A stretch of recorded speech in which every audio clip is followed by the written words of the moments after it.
Hello World et bienvenue sur Code Apic. Dans cette première vidéo, je vais vous parler du métier de développeur. Vous vous posez peut-être des questions sur ce job, alors découvrons ensemble ses principales fonctions. Le développeur peut avoir différentes fonctions selon sa spécialité, mais de façon générale, dans un premier temps, il analyse les besoins de son client.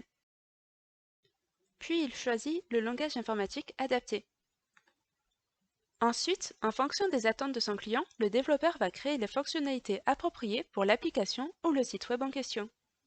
Mais il peut être aussi amené à chercher des solutions pour des bugs existants sur un site web ou une appli déjà en ligne. Maintenant, intéressons-nous aux études qu'il y a derrière. Ce métier est super cool et différentes possibilités s'offrent à vous pour vos études.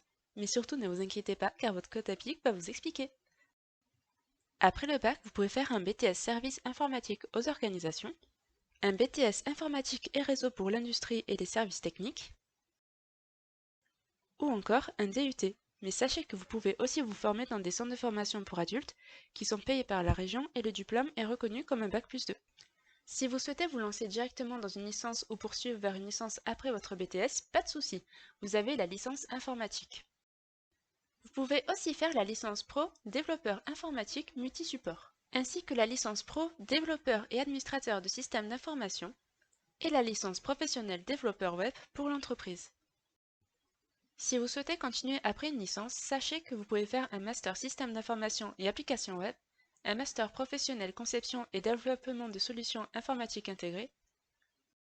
Vous pouvez aussi faire un master pro ingénierie logicielle pour l'Internet, un master pro informatique avec une option langage et programmation, ou sinon passer un diplôme d'ingénieur en informatique.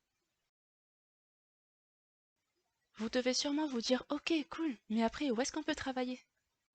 C'est très simple en fait, vous pouvez travailler en agence digitale, en entreprise de services du numérique, mais vous pouvez aussi vous lancer seul et proposer vos services, ce qui peut être super fun car si vous travaillez en télétravail, vous pouvez vivre où vous le souhaitez.